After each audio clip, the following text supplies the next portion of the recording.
गुजरातचे नरेंद्र मोदी आणि अमित शहा जे गृहराज्यमंत्री होते हे वाचले असा तुम्ही गौप्यस्फोट केलेला आहे. मी त्याला गौप्यस्फोट म्हणत नाही. नरकातला स्वर्ग हे जे पुस्तक उद्या प्रसिद्ध होत आहे ते पुस्तक हे ज्या पद्धतीने मला तुरुंगात पाठवलं, 100 दिवसापेक्षा जास्त काळ मी तुरुंगात राहील. ते तुरुंगातले अनुभव आहेत आणि त्या निमित्तानं भूतकाळातल्या ज्या घटना घडल्या त्या या तुरुंग माझ्या प्रवासाशी संबंधित आहे. ज्याने आम्हाला राजकीय सुडापोटी तुरुंगात पाठवलं त्यांना मग माननीय शरद पवार साहेब असतील, माननीय हिंदुहृदय सम्राट बाळासाहेब ठाकरे असतील, यांनी त्यांच्या अडचणीच्या काळात कशी मदत केली हे मला तेव्हा तुरुंगात या गोष्टी मला लक्षात आल्या, आठवल्या. यातल्या अनेक घटनांचा मी साक्षीदार आहे. खरं म्हणजे मी अनेक गोष्टी माझ्या डोळ्यानं पाहिल्यात, गेल्या अनेक वर्षामध्ये ऐकल्यात आणि अनुभवलेल्या आहेत.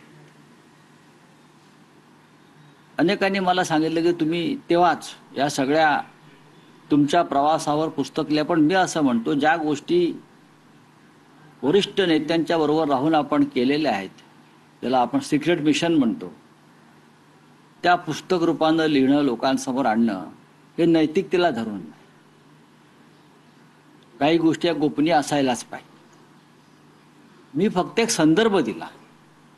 या सगळ्या घडामोडीतल्या गेल्या 30-35 वर्षात काय घडलं होतं, घडतंय आणि घडत आहे, याच्यापेक्षा अनेक घटना माझ्याकडे आहेत.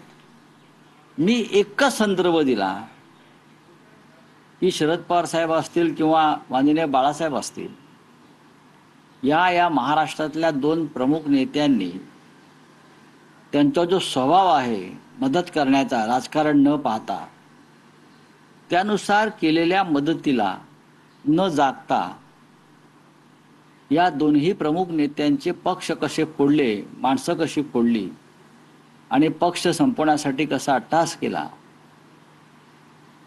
हा एक वेगळ्या प्रकारचा स्वभाव आम्हाला राजकारणात दिसला. म्हणजे उपकाराची फेड अपकाराने कशी केली. आता हे भाजपवाल्यांचं मी मगाशी ऐकत होतो, त्यांना काय माहिती आहे, ते कुठे होते तेव्हा. हा बोलतोय, तो बोलतोय, पोकळ दावे, ढोकळ दावे. तुम्हाला काय माहिती आहे? जाऊन पवार साहेबांना भेटा आज आणि त्यांच्याशी बोला, त्यांच्याशी बोला. मी आता ते किती बोलतील मला माहित नाही, पण मी लिहिलेल्या दोन्ही घटना या 100% सत्य आहेत. यापेक्षा जास्त मी लिहू शकलो असतो. फार हाहाकार माजला असता, मी अजून काय लिहिलं असतं.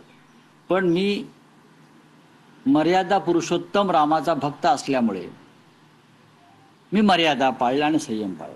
यापेक्षा असंख्य घटना या लोकांच्या, त्याला मी साक्षीदार आहे. आणि तुम्हाला सगळ्यांना हे नाकारता येणार नाही, मी प्रदीर्घ काळ बाळासाहेबांबरोबर राहिलेला माणूस आहे, प्रदीर्घ काळ. त्याच्यामुळे अनेक गोष्टी त्यांनी यांना केलेली मदत किंवा इतर काही राजकीय घडामोडींचा मी एकमेव साक्षीदार आहे असं मला नेहमी वाटतं. पण मी त्या कधीच लिहिणार नाही आणि बोलणार नाही. पण नरकातला स्वर्ग हा एक वेगळा प्रवास आहे, तुरुंग आहे.